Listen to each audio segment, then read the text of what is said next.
watch Survivor, and when the show ends, you really want to talk about it with like-minded friends. It might be hard to find some, but don't you shed a tear. Check out the Purple Rock Podcast, and this is what you'll hear.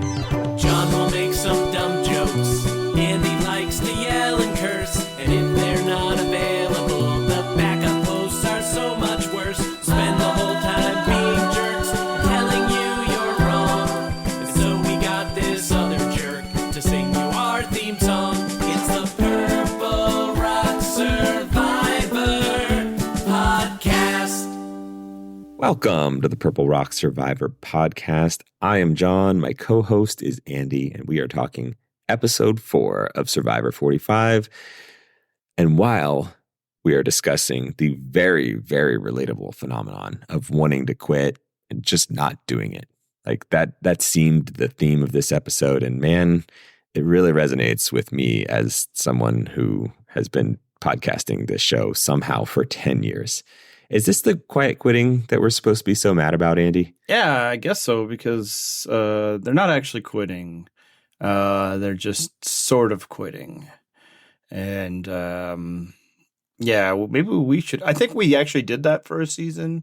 Yeah, just kind of not put in any effort. And it didn't technically count as quitting, but we definitely weren't trying. I feel like there was one season where you also barely even showed up for the podcast. So that was probably definitely that. But I ignored it and then made you come back and do all the Charlie work. So yes. Again, I am not just not being paid to do this. I am paying to do this.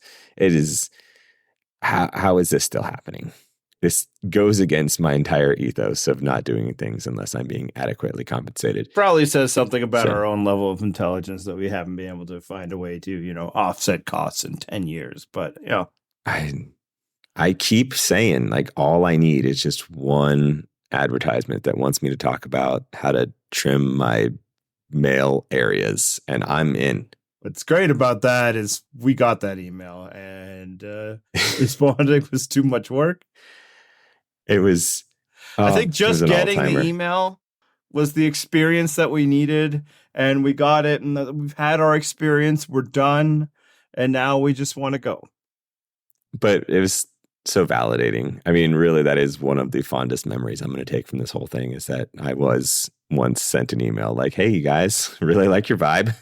Let's talk about what you got going on downstairs. What's your grooming situation?" Yeah, I feel like you don't have to listen to this podcast for long and then jump to an assumption that those guys could really use some help grooming their unders.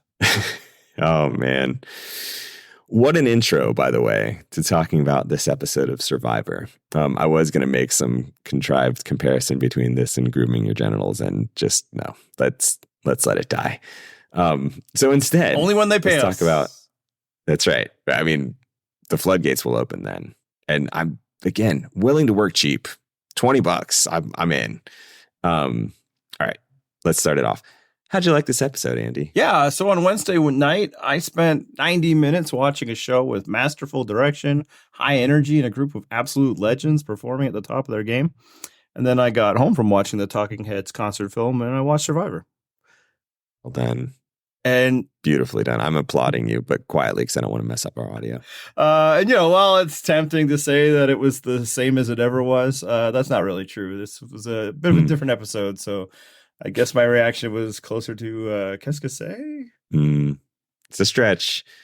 So yeah, I mean, this one was fine for me. I'm glad we got the swap, because honestly, the Lulu is so terrible had kind of run its course, and honestly was going to continue to run its course like that.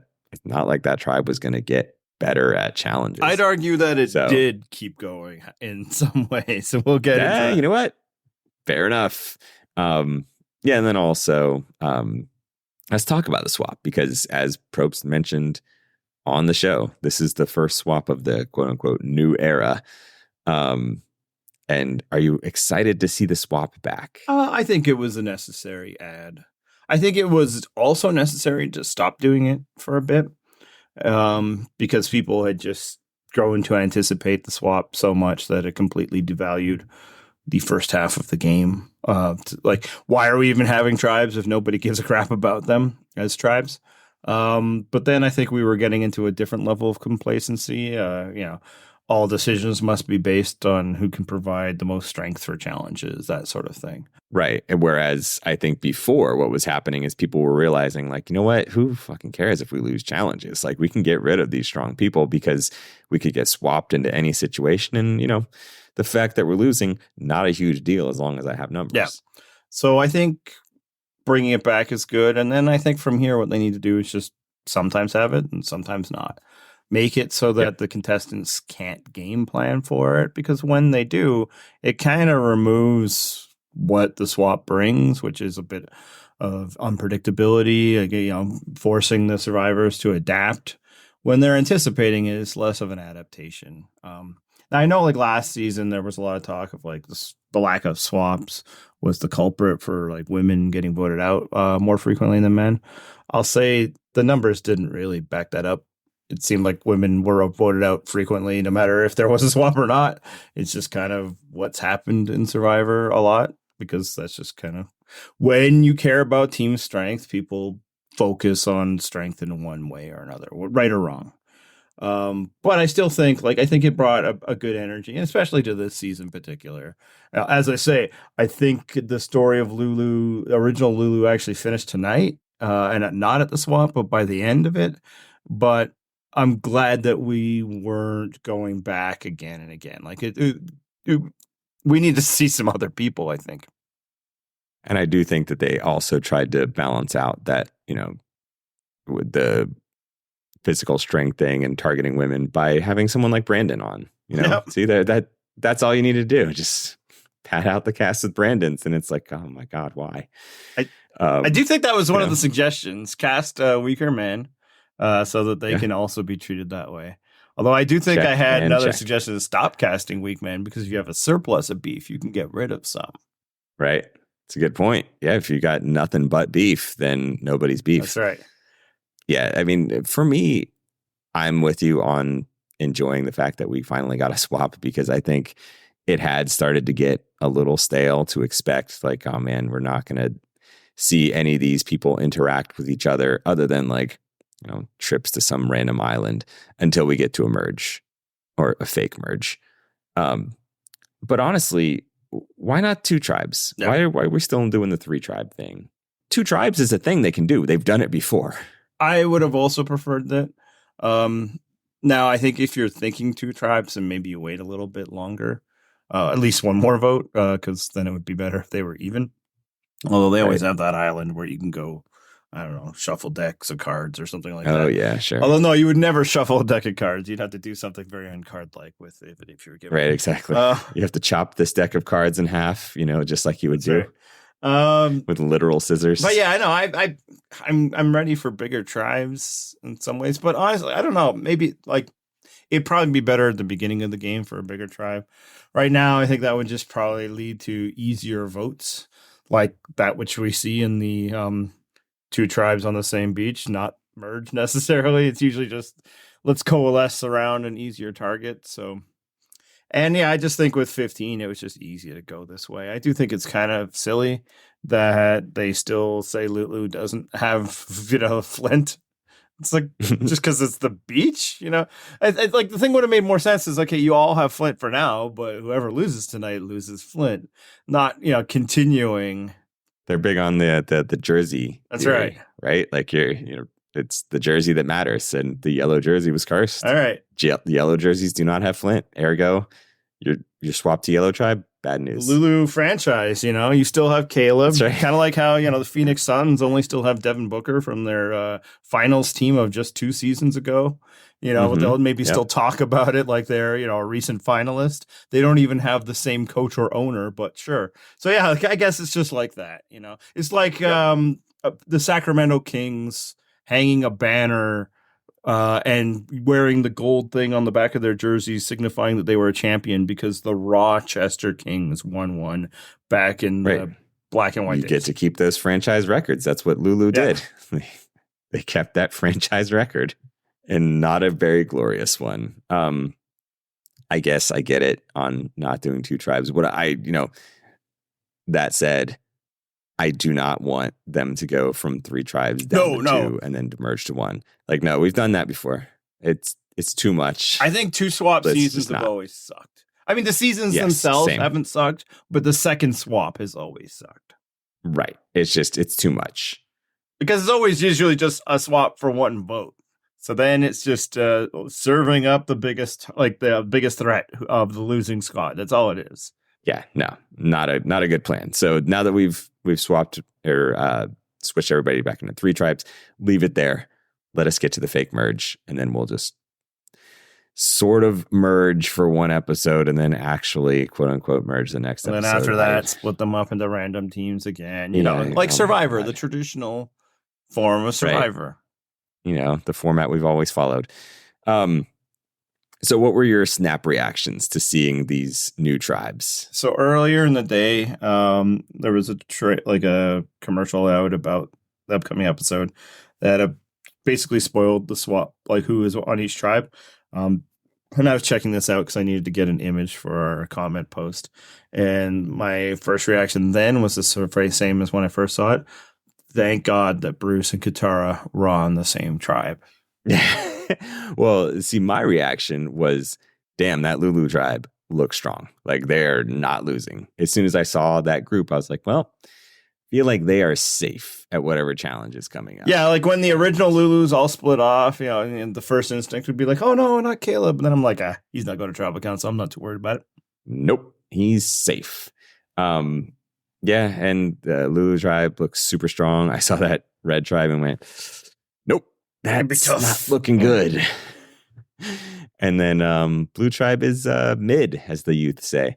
They're fine. They have some bright spots, but, they're not going to hit those Lulu highs, and they're definitely not going to hit those Red Tribe lows. Yeah. So, what is it? Reba, as in McIntyre. Reba. There you go. Like in McIntyre. I should. Yeah. All right. Anyway. But yeah, no, I was thrilled that we got to continue the storyline. The only storyline we really had from Bella going before of Katurah's just complete one-sided blinding hatred of Bruce, and just it was fleshed out more to really underline that this is a one-man show. Nobody else seems into it at all. Nobody else seems bothered by it. Bruce seems oblivious, but he did until this episode, because Katurah is sitting there.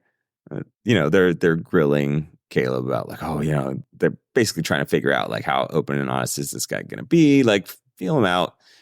And then Kaleb's going to tell about the time that he went to this island, and Bruce is about to talk, and Katurah just shuts him down. Like, no. I want to hear what Kaleb has to say about it first before you talk. And it's like, oh shit, that was right in front of this man's face. Like, that is a clear signal. Like, no, I don't necessarily trust you, Bruce. I want to see what he has to say, and then to see if it lines up with what you said. So yeah, she was lucky that one of the other lying lawyers weren't there, because that was such a lawyer move. And yeah, it was. Yeah, and it's just symbolic, as you can tell. This is somebody who's at their wits' end with somebody else, and the niceties keep just slipping away. And that was right then. It was just like, I don't want to hear this. I want to, I'm gonna catch this guy, because she's on a new beat. She has a grand total of 1 new person to play with. Not really enough to necessarily enact the plan that she wants to do, but. She probably assumes that she has some. Is it Kelly's now on her team as well, on her side? Yeah, right.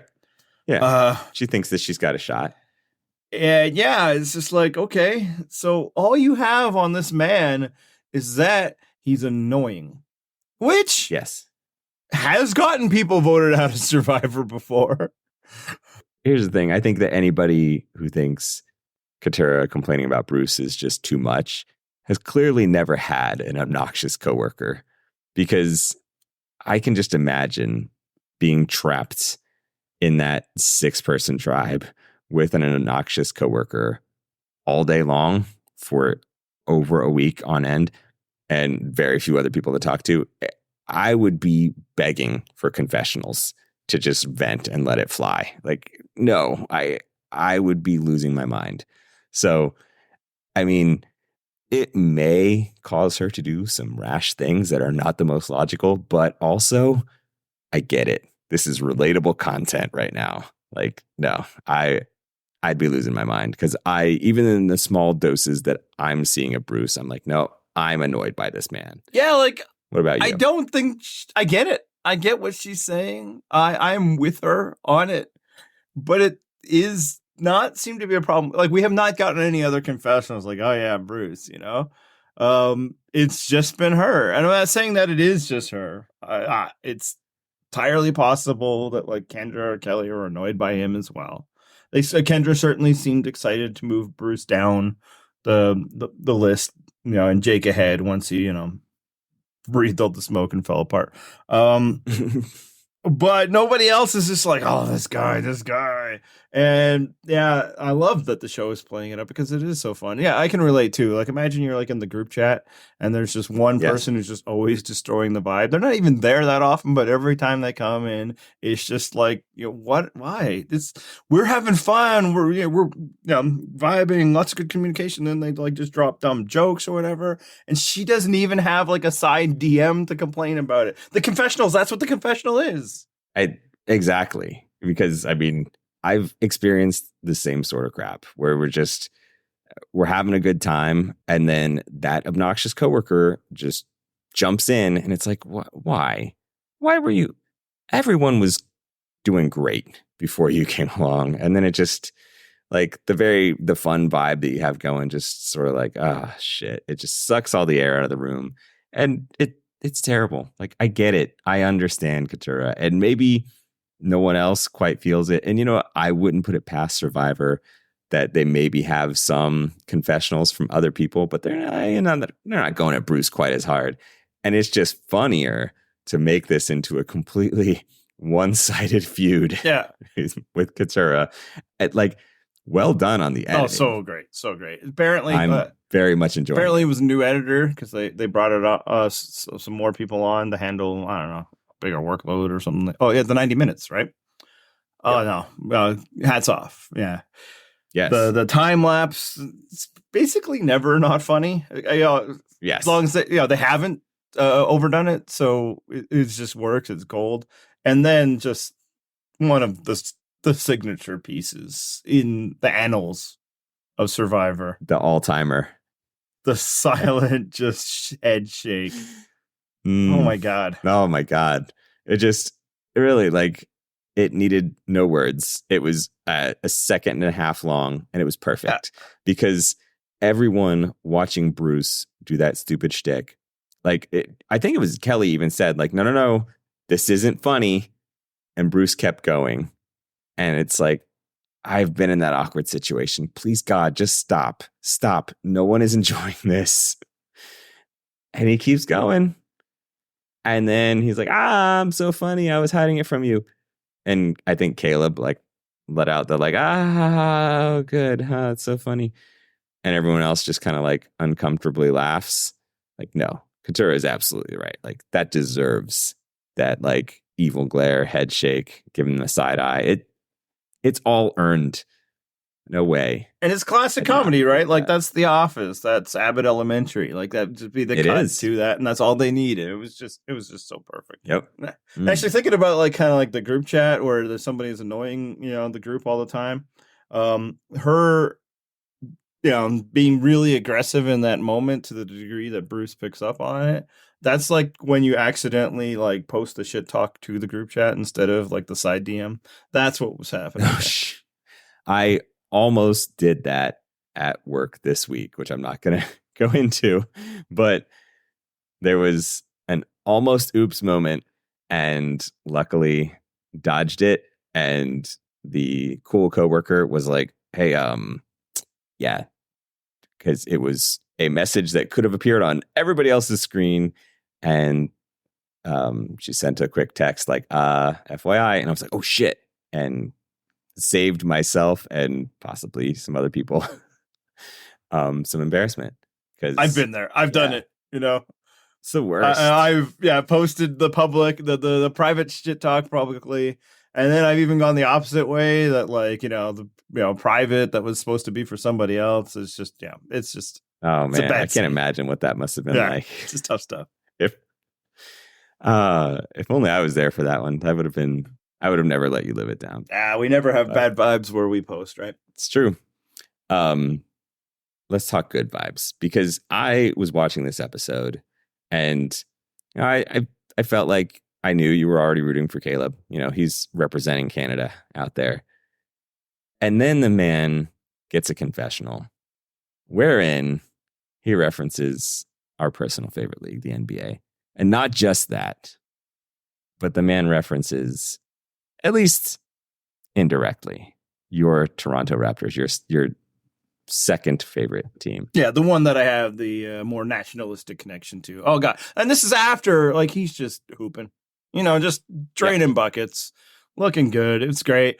And he makes the reference to the Raptors, to Kawhi Leonard. Almost makes me wish that last shot had bounced on the rim 4 times before going in. Yep. And then, just instantly, okay, it's settled. Kaleb is now my favorite survivor of all time. I don't make the rules.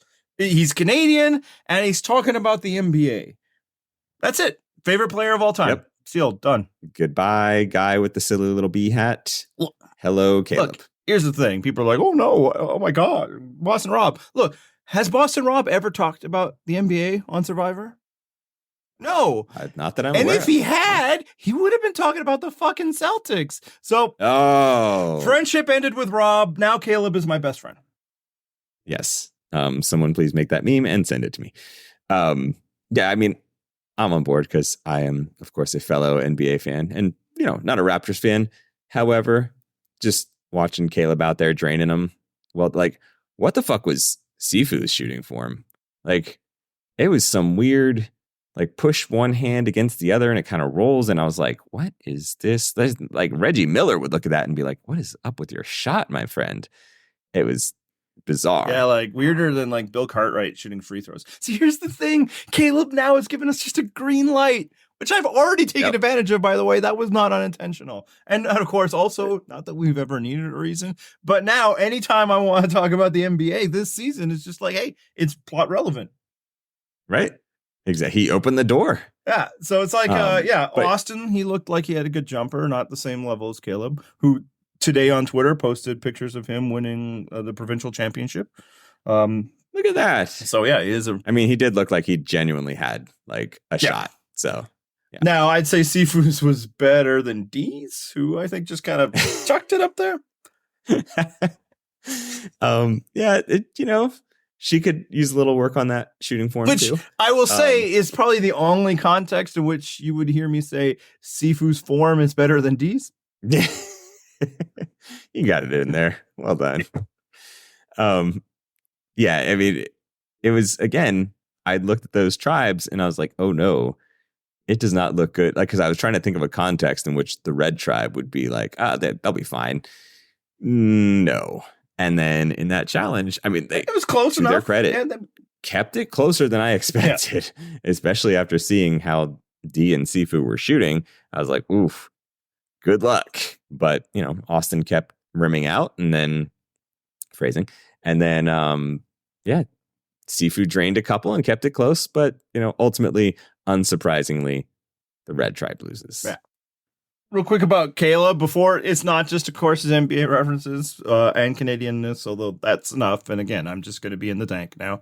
But like, I genuinely think like he was doing well. Like, I guess the fears that Sabaya had that totally threw out her game were a bit in play here. He's well socially integrated, aided by the fact that Katurah was just looking for a life draft in order to enact the thing that she wanted to do, which is classic Survivor, right? You take too long to go to tribal council, the kettle just keeps boiling until it boils over. Especially because often people who go on this show really want things to be about them. And get really annoyed when somebody else it seems to be threatening that. And I think that might be a bit in play with Katurah. Mostly what's probably in play is that Bruce is annoying, but other people seem to be handling it better than she. But yeah, so I think he's in a good spot. Not just because he's not going anywhere, but it seems like Jake seems invested in Caleb's success, so that's something Jake and I have in common. I hope you do not share Jake's penchant for possibly falling face first and passing out. It's not looking good for It's Jake really not. in the preview for next episode. Look, man, I don't camp, so I'm good. That's true. On that regard. Doesn't matter that I live 15 minutes outside of the mountains. It's really more like an hour, but still, no camping. I have indoor stuff, and it's good. You're an indoor kid. One thing I liked about Jake this episode is he tells that joke about being a good swimmer, and he starts laughing at his own joke, and I'm just like, oh no. But then he laughed so long at it that I started to come back around. You big dumb idiot. No. It's it was cringe, and then it just kept going, like when a bad joke is held long enough, and then I'm like, sure. I mean, not only was it like he was laughing at it, he then started rocking back and he really just landed something. I know. I love it. You were so confident. It's such a dumb you bit did something that he was so proud of. And look, and I am someone who is all on board. If you've got some dumbass humor, I'm there for it. But that is not my particular brand of dumb humor. So, nope, that's a no from me. I checked right out and I was like, nah, I can't take this shit. You would be cutting a long complaint time-lapsed thing about that joke. I would. I mean, after I got done talking about Bruce, because I can see it with Bruce too. Jake is to a much lesser extent. Finding yourself funny, I get it. That's a problem. I have suffered from this before. But, it's still obnoxious. At least when I find myself funny, it's because I've told genuinely hilarious jokes. So I have been told, I had it in writing, that I am very funny sometimes. That was in a thank you card from I think a 7-year-old girl from Little League. Thank you for coaching. You are very funny sometimes. The beautiful qualifier on that. Man, it's perfect. I would frame it. It's so good. Yes. I don't want to just complimenting, but then it's well, let's just pull it back. It's not like he's always funny. I don't want to commit to calling you funny. We'll just, we'll say, it happens sometimes. Accuracy is you're working. very important here. There wasn't even that much room left in the card, but she made sure. I just picture her oh man, I got to make this work. She's going up the side and looping it back around. And again, she's 7 years old. She might have had to ask how to spell sometimes. Mm-hmm. It was important. She had to get the message across. It had to get in there. Let's talk about some other tribes because, I think we're both on board Lulu tribe. Yeah. Caleb's a good fit there. The dynamic is fun. I like the Bruce stuff with Katurah. But let's instead move over to the only tribe that got relatively well balanced in the swap, which is... I guess completely balanced in one way. I guess no, complete balance would require 6 people, but as complete a 5 person could be. Exactly. So what happened is we got 2 red tribe, 2 blue tribe, and 1 yellow tribe. And that 1 yellow is Emily. And somehow Emily is now in a power position. She's the clear swing vote. People are coming up to her, trying to be buddies. Everything's coming up Emily. How did we get here? What is happening to this show? I think anybody who had been in that position would have been in a good spot because it wasn't just 2 and 2, but 2 kind of pairs, right? Yep. Drew and Austin, and then Brando and Kendra. Yeah. So yeah, people that were aligned to some way. Brando obviously was closer with Kelly, but he had a connection with Kelly and Kendra. However, the Kelly of episode 1 would have found a way to fuck that up. So it kind of showed that this growth narrative that they've been building a bit is at least in some. You mean the Emily of episode 1, by the way? What did I say, Kendra? The Kelly. Kelly from episode 1, 2, 3, and 4 would have managed it like a queen because she's great. Yes. Emily of episode 1 would have fucked it up. So yeah, I think her growth narrative, at least in some ways, is not complete bullshit because she actually, recognized her situation, didn't like just say it out loud to the entire tribe. That's a big step. You both all need me. Like, she would have said that, right? Like 6 days ago. Yeah. So, yeah, she's in a great spot and actually seems to be managing it well. I like that she learned the lesson that I frequently say on Slack. Like, anytime a controversy comes up on social media, my go-to advice is you could simply say nothing. And yet you did. Like, if you simply say nothing, you would be in a much better place. Emily, by simply saying nothing, in a much better place. So thus, she's proving my advice to be correct. Yeah, so another episode's gone by and I'm still on board, you know? Now, it could be annoying if she teams up with Drew.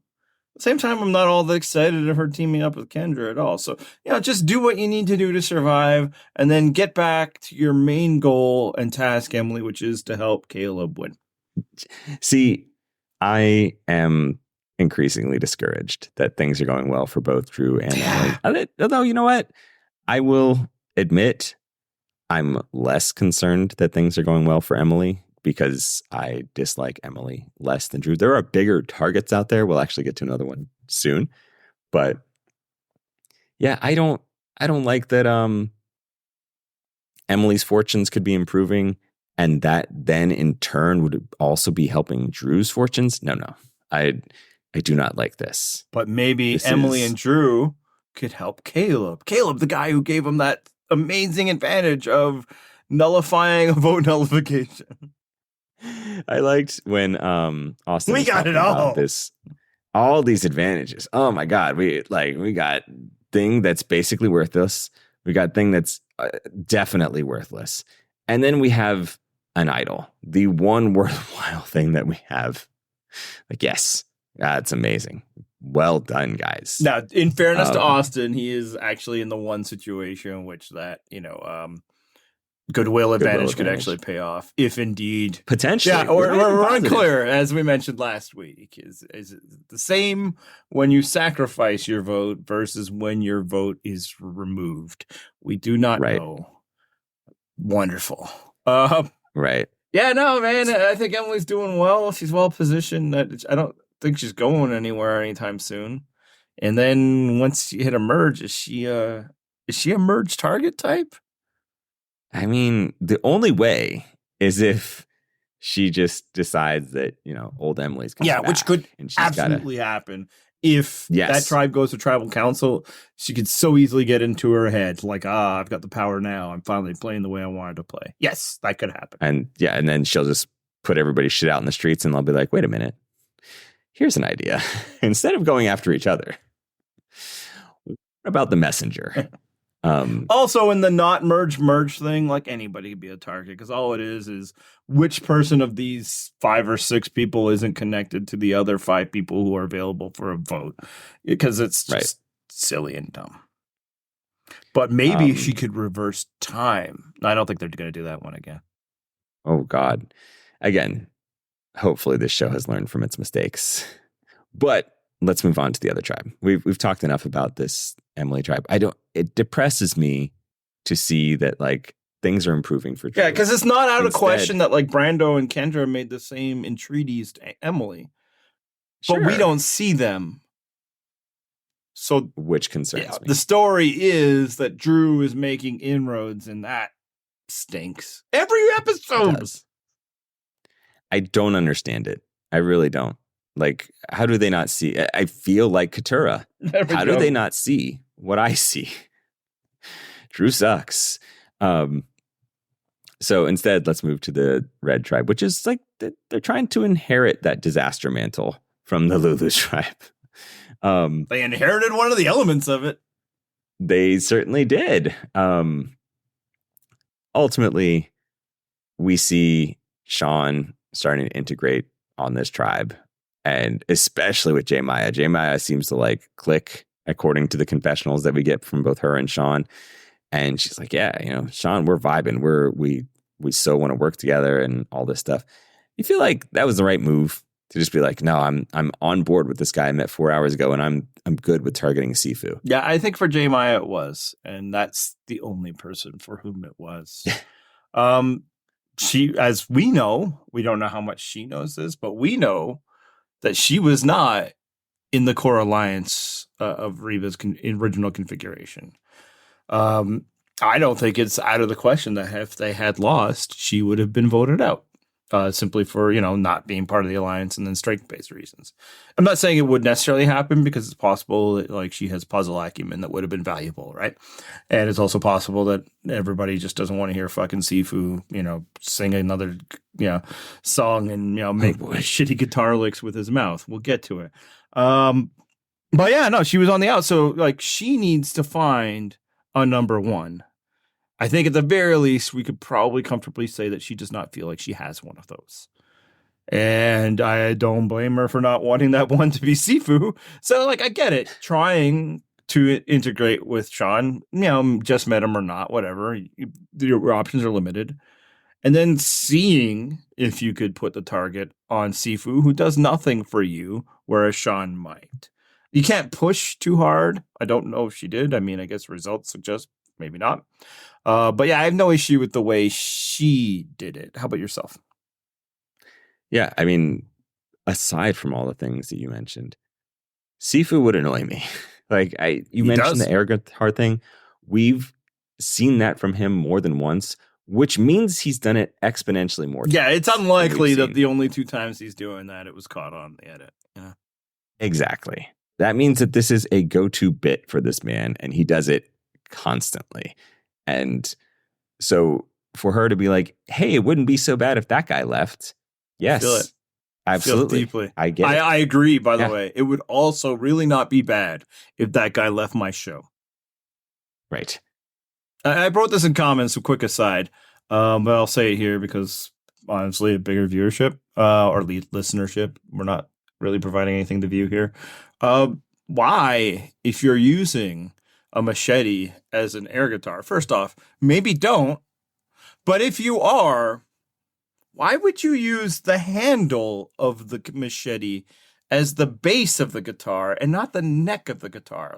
If you're thinking that this thing I'm holding has a reasonable enough guitar-like shape in order for me to noodle on it, he had the sides mixed up. I like that your issue with his air guitaring is the aesthetic of it. It does bother me. You need it. You need the realism of it vaguely mimicking a guitar shape. Look, if you find a stick in the woods that has a little bent end on it, that's the side you hold when you're pretending it's a gun. There's just rules to this, and he's just defying them all, is all I'm saying. Yeah. So, again, regardless, I would want Sifu gone anyway. So just on that alone, I don't blame J Maya, but I also agree with the fact that she needs an actual ally. I do think that she kind of believes that she's in a bit with Dee and Julie. I think so. I don't think that she gets the vibe that they're cutting her out. But I wouldn't be surprised if she also gets the vibe that it's Dee and Julie and J Maya. Yes. Exactly. It's not Jay and Dee, it's not Jay and Julie. I think that she sees herself as being above Sifu, though. Sure. Which I think is accurate and probably the way, again, if she were to be voted out early, it would have been, strength-based conventional thinking. If I think everybody had their truthers to be like, hey, can we get rid of Sifu now? That'd be great. I think everybody there liked her more, but still left her out of the 4. And, I guess she also thinks that Sifu, could be a potential threat because of potentially him finding the idol. I think that came because I think everybody told her, hey, Sifu's been looking for that idol a lot as a way of distracting her from the fact that they were at that moment looking for an idol. Right. And I think, I found Sean's overly contrived, let's best be friends act. I found that kind of I found everything Sean did overly contrived. Continue. Again, right, exactly. But you're grading on a curve here of comparing him to Sifu, and thus, fine. Sean, you win by default. Well done. In a relative sense, Sean is the better person to keep around. But also, just strategically, like you said, yes, it makes more sense for her to try to find maybe someone that she could have an actual alliance with. Because I think that she feels like those other two women are working with her, but they are not close. Now, on the flip side, I felt Julie deeply when she's like, what are we doing here? Why are we even entering the idea of voting out one of our own when we have this guy here? Like, Julie was 100% right that the target from a group perspective, like I said, I think Maya had her reasons, and her reasons were sound for Maya. But for the group, there was no other decision. You have to vote out Sean. What is he doing for you? All he could do is worm his way in. You already know that Sifu's not going to. And of course, Julie knows that Sifu actually doesn't have an idol. You don't need to mess around here. This is how you get, people like Denise or, like worming their way all the way to the end because people take their eyes off the ball. Just vote the new guy out. Also, she made a really, she sort of referenced it. She wasn't direct about it, but the older woman does not want to keep losing challenges. Yeah, no, that was, yes, sorry. That's a huge risk, right?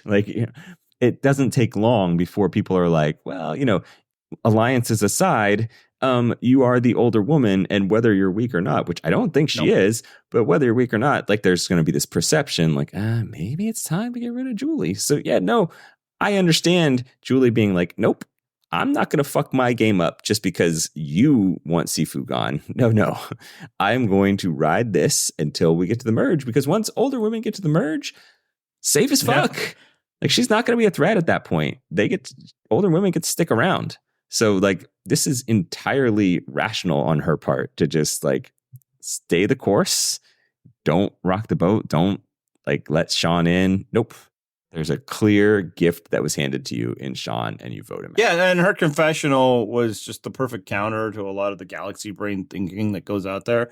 It's the best way to avoid being voted out at tribal council is to avoid going to tribal council. That's a bar. It sounds simple, much like the idea that 3 points is more than 2 sounds just so simple, but so many people don't get it. And it's just that simple. Yeah. It's let's do this and this and this. It's how about this? How about this? How about this? We just don't go to tribal council. How about that?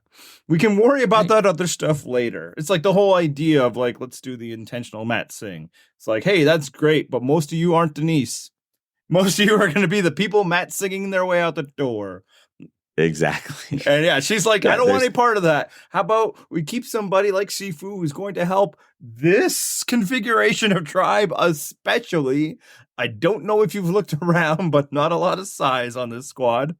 You don't need to be tall to be successful in basketball, but it really fucking helps.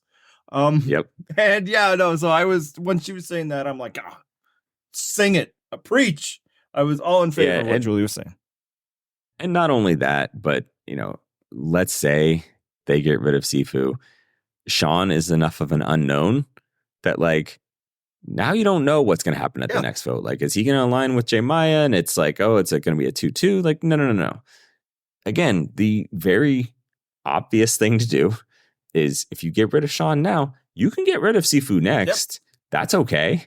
Or you can get rid of Maya next. You'll have options, and none of those options are you. So Julie's approach here, perfect. Yeah. No notes. Again, Julie is operating with knowledge that Maya doesn't have. That's why I don't have a problem with what Maya is trying to do. What I do have a problem with is D agreeing with it, apparently. What are you doing, D? Just vote out that guy. What is, other than you enjoy spending time with him more? What is Sean to you? Yeah. I mean, and also, Maya, again, the one that was pushing pretty hard for keeping Sean, right? And then they get to tribal council.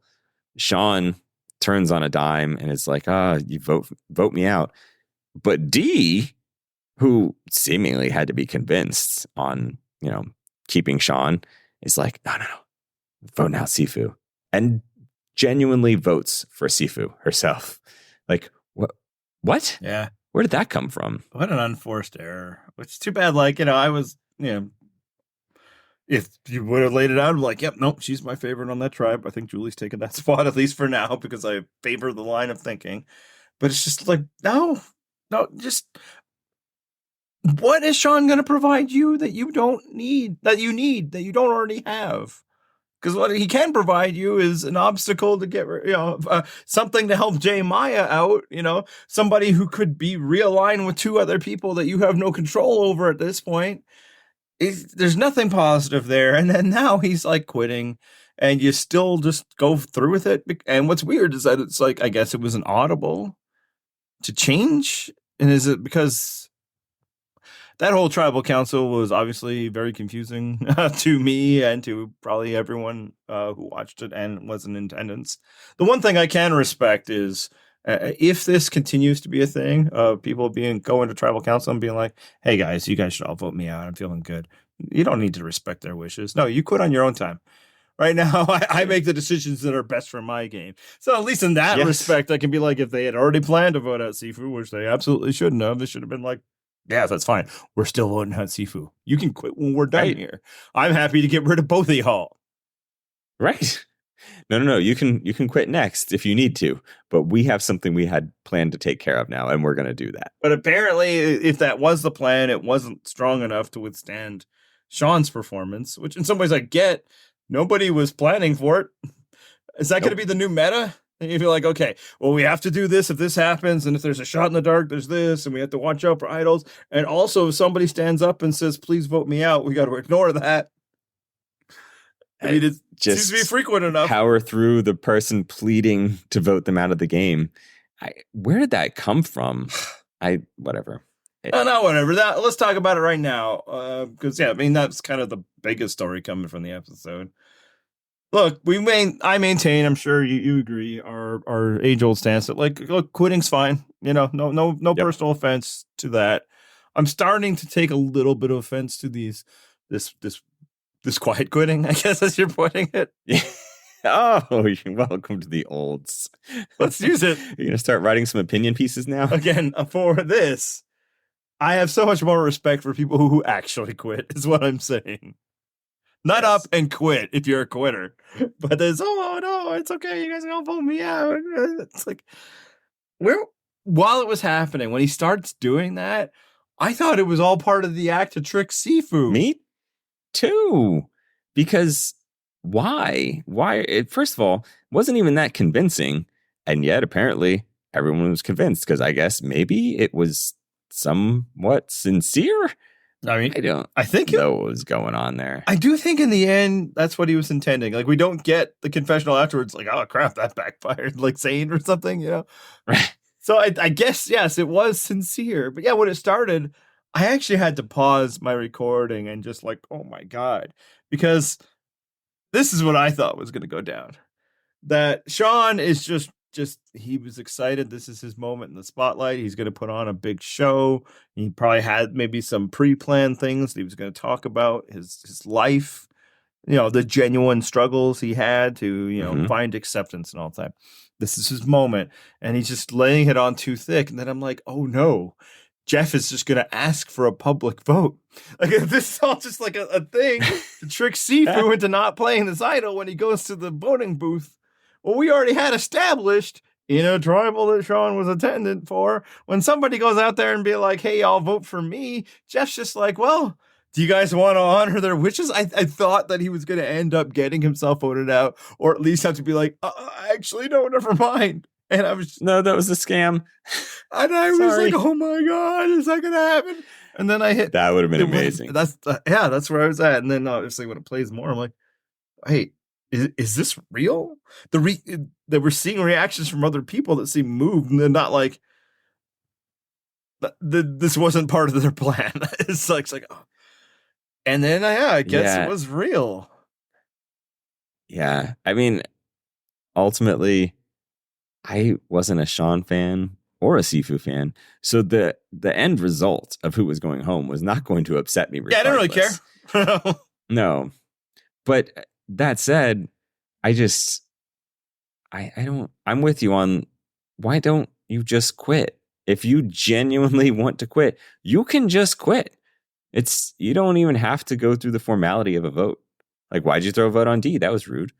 You just quit. Yeah, and I'm You know, assuming he did he's probably it thinking so like, "Well, why'd you vote for me?" they couldn't use him to vote out Sifu.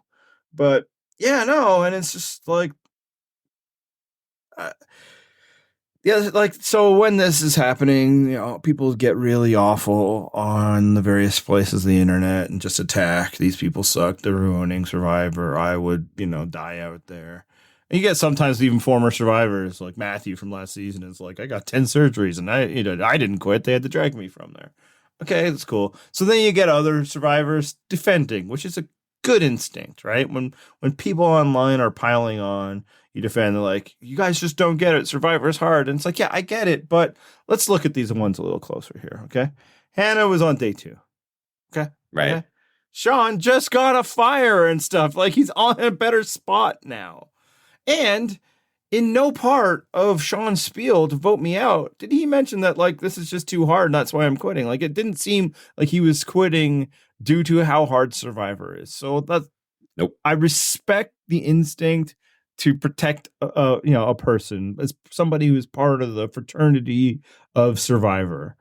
But like, it's hard. That's why we're interested. That's why we watch it. But it also like hasn't been too hard for like something like 400 people. So it's like, I've seen some pretty not strong people survive 8 days on Survivor. So maybe just save us with that. The proper answer is, if, hey, somebody doesn't want to be there, they're free to go. They're not like captives. They're not, I get it. You wish for your entertainment, but people don't exist necessarily for your entertainment. But it's just like, and I think his reasoning makes no sense. Is what we need to point out here. Yes. And this because this came up in our comments. And there was the discussion of what happens after he's voted out. Because, we see him saying he misses his husband so much, which is very sweet. Yeah. And then you're thinking, oh, I just want to go home and see my husband. However, we know the practical realities of this is that when you get voted out, you do not then immediately fly home to your family. There is, you in theory could, if there was a medical emergency or you're like, I'm out, there'd be financial penalties for that, but who would fucking care if you were that committed? But no, he is instead going to go hang out at Ponderosa. And then after that, probably have to spend another, 2 weeks somewhere else, just lounging around the general Fiji area. Like, he's still not going to go see his husband. You can't even call them. For as long as the game is going on, he's still not going to have contact with the husband that he's like, I want to quit because I miss my husband. You've done nothing to change that situation. You just get to miss him from a different place. Yeah. And like, again, I bet you miss the people you love more when you're in the game due to deprivation and all of that. I understand that. But yeah, I'm quitting because this has shown me that I love my husband so much and I just want to be with him. Bullshit. Unless, again, you just pull a Vetus, or I think actually Hatch might have done this with All Stars too. No, actually he didn't, because that's where he met his husband, I think. But Vetus definitely, it was just like, I don't care, I'm going home anyway. And they're like, okay, well, just don't post anything and we'll be okay. And then he still did, and that's why he wasn't at the reunion. Yes. Because you're not a hostage. They can't actually prevent you, but he wouldn't get his money. He wouldn't have been doing interviews probably this week because they wouldn't bother making him available. Like, you forfeit some things, and by all indications, he didn't forfeit those things. So why does he actually quit? And Probst just made, his guess, which makes as much sense as anything, is that Sean thought he was going to get voted out and decided to change the narrative of his own vote. Maybe after seeing somebody use the same reasoning that, like, I've had my experience, you guys, I don't want to take this from you guys, vote me out, to make him just himself seem so, nice, selfless, and it's just like, okay, whatever. It's like, I just don't get it. Honestly, when it was happening, I had actually already crafted this whole take about how this is like maybe going hand in hand with like some of the modern problems of Survivor that I had identified in the first episode, that people are just so excited to do Survivor, to have a Survivor experience, They didn't really care to see it through, right? They're not there to win. So, and that was kind of based on like what he was saying. I've had my experience. But now that there's been more time, I don't think that's it. I think everything he said was bullshit because none of it makes sense. Again, I think he should have, in the moment, turned around to Sifu, put his hand on the man's knee and said, you know what? I need to go home because you have more trees that you can punch out here. And I want you to have that life opportunity. Like, I want you to have that experience that you can treasure, that you punched so many inanimate objects on an island so far away from home. I want that for you. Like, he should have gone with that. Yeah, but I think it's just a total, you can't fire me, I quit. And the thing about it is I'm not sure they were firing you, dude. Right. I think he stood a chance. I mean, also, all of you have a chance. They give you a thing that provides the opportunity to negate votes. Yeah, if you think you are screwed and you have no other options, you have one other option. That's a thing now. And if you forgot that it existed, Emily kept handing it over to Sabia. Like it has been reestablished in this season. It's a thing. So I don't know. Like again, I just would have cared or respected it more if A, he would have actually quit, and B, he would have owned up to why. Because everything he said was crap. It was just designed to make it look like some air of nobility that the practical realities of the situation prevent from being true. And if you're wondering why they're quarantined and all that, it's to prevent spoilers, right? Right. You're not allowed to go home because then people would be like, hey, this person who, Inside Survivor told me weeks ago is going to be on the show was back home a week later. That's why. Yep. That's why also you can't contact your loved ones. Like he's getting no closer to his husband than he was at that moment. So why not keep playing? And the answer is he didn't feel like it. I actually think, it's probably because he thought he wasn't going to anyway. And he wanted to be more memorable. And the one thing I can say about Sean and our takes about him is last week when he had no confessionals about this really pivotal vote. And I'm like, I think this tells us that Sean is not going to be a significant player in this game. Boom, nailed it. Didn't take long, right? And also, don't worry.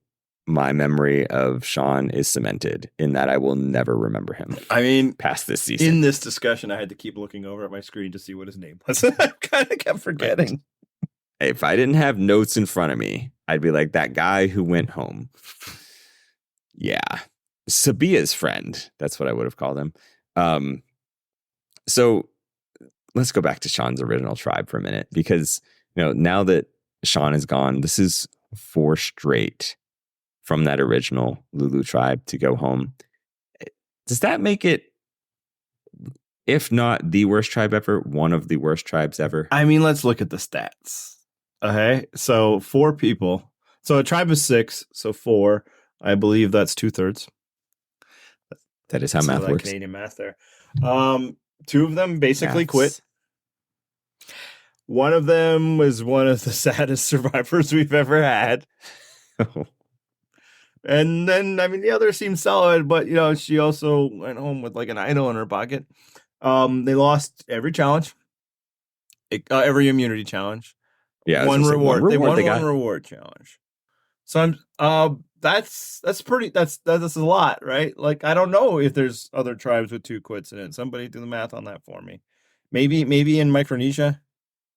I don't know. I depended how the it was more. I think we just had only one official quit. Obviously, Fair Play kind of did what these guys are doing. That's 2 different tribes, and then after that, we had like Medevacs, right, from greatest season of all time, where like a third of the cast was removed without being voted out. Not greatest, but top 10. However, no, this isn't the worst tribe of all time because Oolong still exists. I'm not going to let people with their, what have you done for me lately things. We cannot erase what Oolong was in a season where there's only 2 tribes in an era when the merge happened so much later. They lost and lost and lost and lost and lost and lost and lost.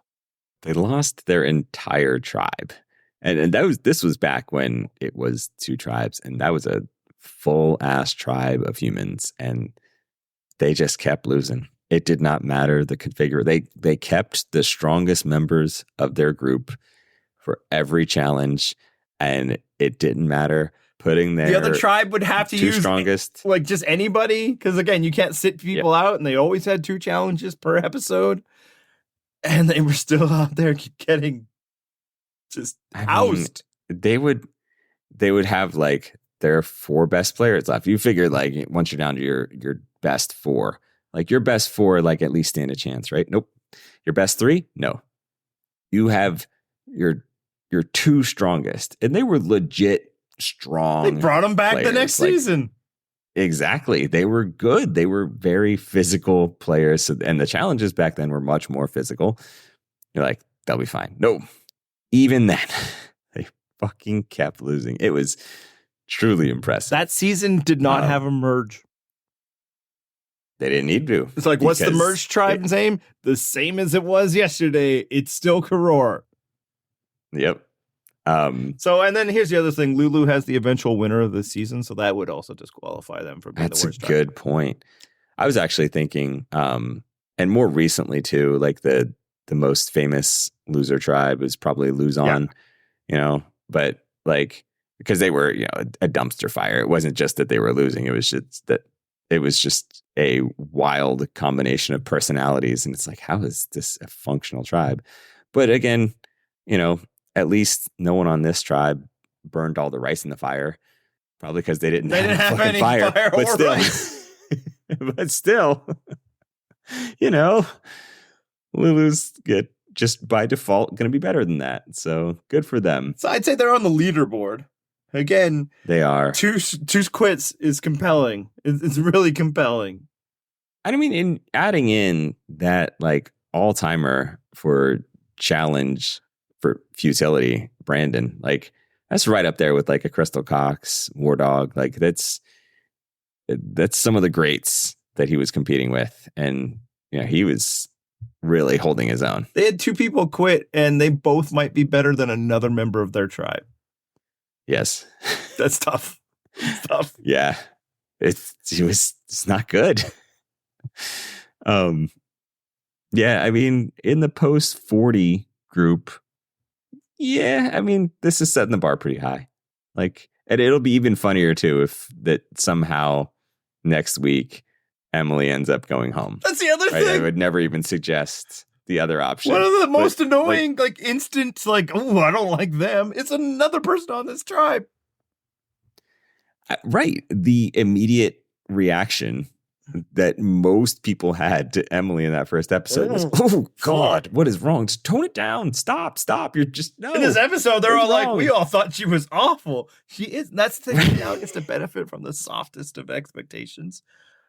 But Lulu has possibly the greatest Survivor player of all time on there. So, it ruins the bell curve. Yeah. He's just out. He's the Kim Spradlin of that tribe. Yeah. Even if he's like Jordan Poole on the Wizards, just, scoring a bunch of empty buckets with a bunch of losers. Tapping them shots. Yep. He's still there. Yeah. But as he said, all he needs is he doesn't need to be on the Warriors. Just needs a solid team around him. And now he's got that. Kawhi didn't join a super team. It joined a team that needed Kawhi. Same thing with Kaleb. Exactly. This is exactly I couldn't think of a better analogy, and no one loves analogies more than Jeff Probst. So, is there anyone else that you want to discuss? Anyone we didn't hit from any of these new swap tribes? Not even a little bit. Not remotely. I mean, if I hadn't had time to make my Jake joke, then I would have been. It's in there. We're good. Yeah, it was such a bad joke. Rough. He was so proud of it. It was so bad. It's so bad. Anyway, all right. Let's hit some plugs then. Well, I'm looking forward to the Jake resolution next week. Like, what is going on with this man? I hope he's okay. Because I hope it maintains to be kind of a little funny instead of scary. Right, because the first time you're like, oh, were you breathing in the smoke? If you're nowhere near a fire next time and this is a thing that's happening to you, oh, now I'm genuinely concerned for you as a human. And I hate when they make us do that. I think this is not why I watch this show. I don't want to care about people.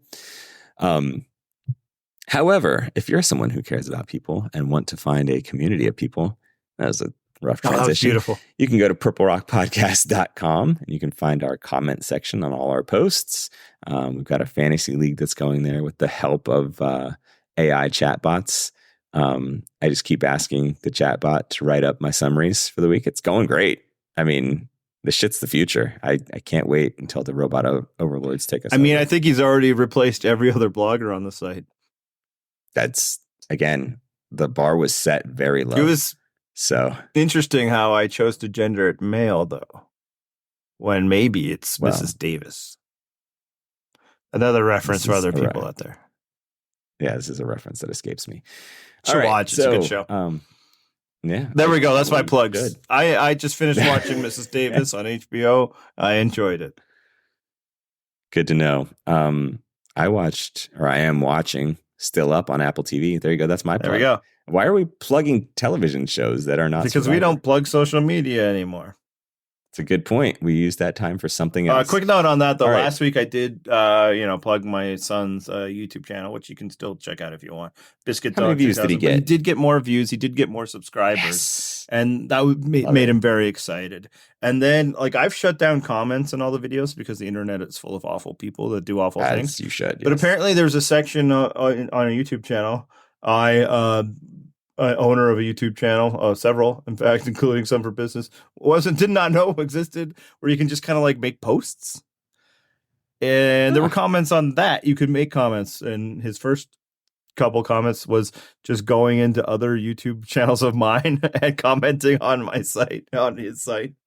I should probably log out every once in a while.